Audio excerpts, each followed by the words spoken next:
Travelers go south.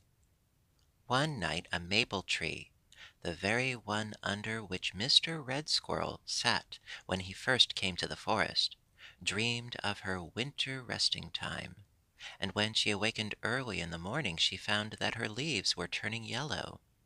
They were not all brightly colored, but on each was an edging, or a tip, or a splash of gold. You may be sure that the forest people noticed it at once. "I told you so," chirruped a robin to her mate. "The orioles went long ago, and the bobolinks start today. We must think about our trip to the south." When she said this, she hopped restlessly from twig to twig with an air of being exceedingly busy. Her husband did not answer, but began to arrange his new coat of feathers. Perhaps he was used to her fussy ways and thought it was just as well to keep still. He knew that none of the robins would start south until the weather became much colder, and he did not think it necessary to talk about it yet. Perhaps, too, Mr. Robin was a trifle contrary, and was all the more slow and quiet because his wife was uneasy. In that case one could hardly blame her for talking over the family plans with the neighbors.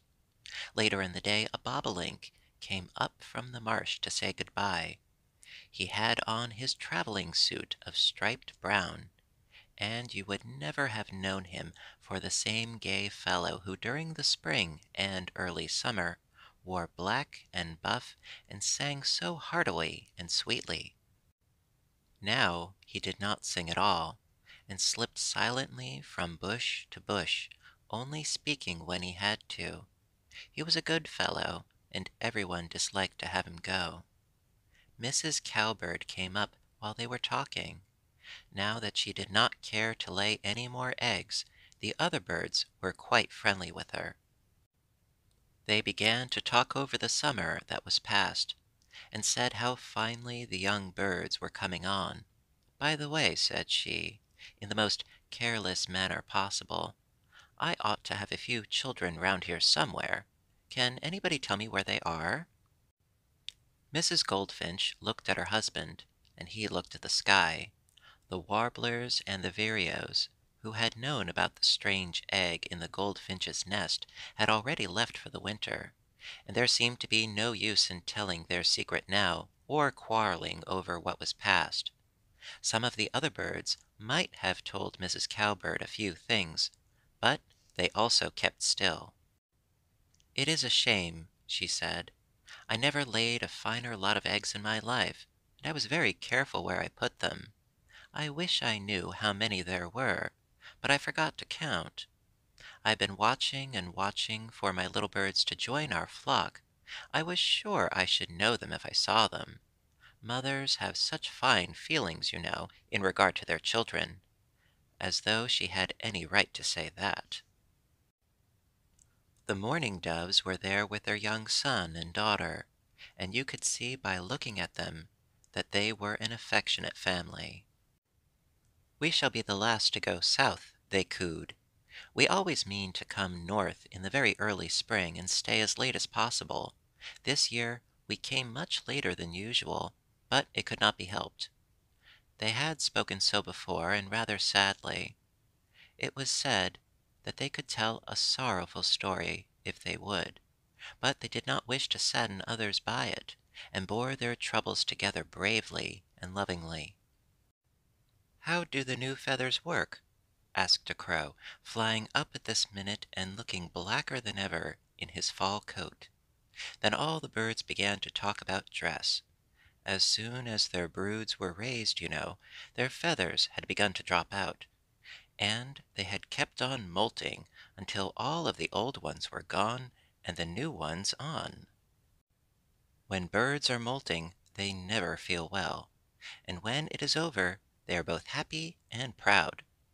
"I changed later than usual this year," said the crow, "and I feel that I have the very latest fashions." This was a joke which he must have picked up among the barnyard people, and nobody knows where they got it. Fashions never change in the forest. "I think," remarked a red-headed woodpecker, that I have the best wing feathers now that I ever had. They seem to be a little longer, and they hook together so well. I almost wish I were going south to try them on a long journey." "Mr. Woodpecker's wing feathers are certainly excellent," said his wife, who was always so glad to see him well dressed. "I'm sure that the strongest wind will never part them. I don't see how the owls can stand it to wear their feathers unhooked, so that some of the air passes through their wings each time they flap them. It must make flying very hard." "Well, if you were an owl, you would understand," chuckled the crow. "If their great wings were like ours, the noise of their flying would scare every creature within hearing, and there would not be much fun in hunting." And so they chatted on, while from the meadow came the sound of the happy insects piping in the sunshine.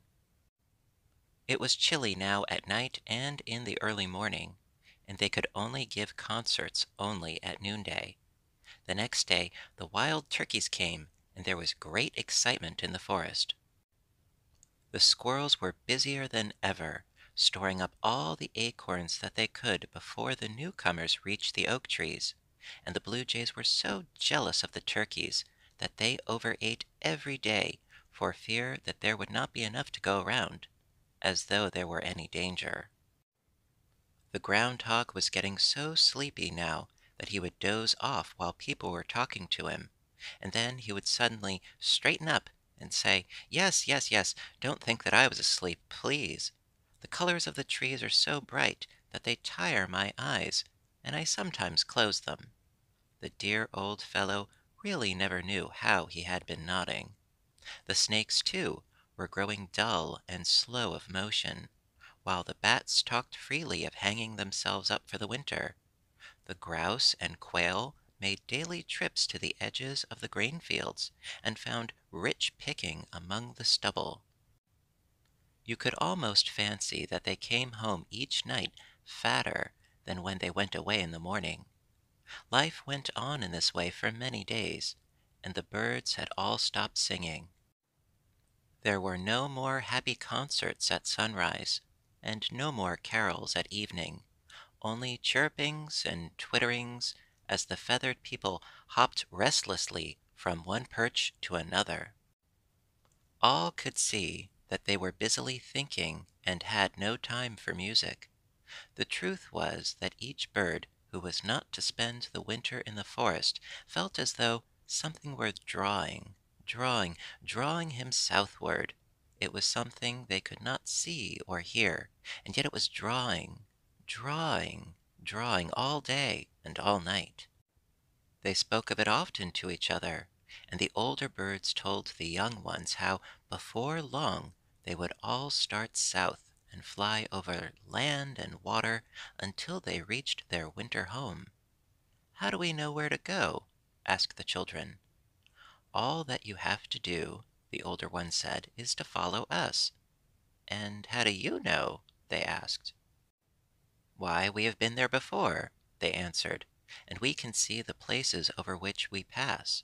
But perhaps that is not the real reason, for sometimes we fly over such great stretches of water that we can see nothing else, and it all looks alike. Then we cannot see which way to go, but we still feel that we are drawn south, and we only have to think about that and fly onward. The fathers and sons can fly faster and will reach there first. The mothers and daughters come a few days later. We never make a mistake." "It is wonderful, wonderful," thought a young rabbit on the grass below. "I must watch them when they go."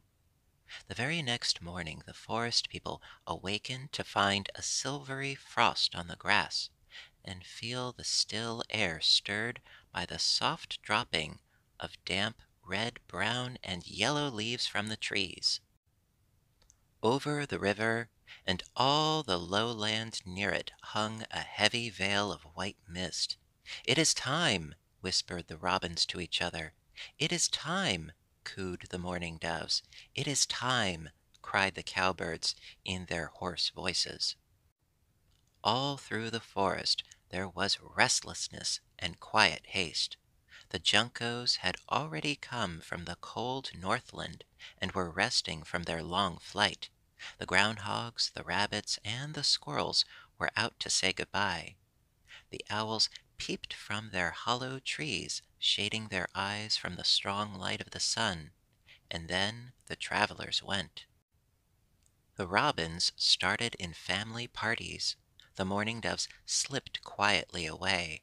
The cowbirds went in a dashing crowd, and the crows, after much talking and disputing on the tree tops, took a noisy farewell of the few members of the flock who were to remain behind, and joining other flocks from the north, flew off in a great company which darkened the sky and caused a shadow to pass over the stubble field, almost like that of a summer cloud. "They are gone," sighed the groundhog and his wife. "We shall miss them sadly. Well, we can dream about them, and that will be a comfort." "Jay! Jay!" shrieked a handsome crested fellow from the tree above. "What if they are gone? They will be back in the spring, and we have plenty to eat. What is the use of feeling sad? Jay! Jay!" But all the people are not so heartless as the hungry blue jays, and the songbirds had many loving friends who missed them and longed for their return.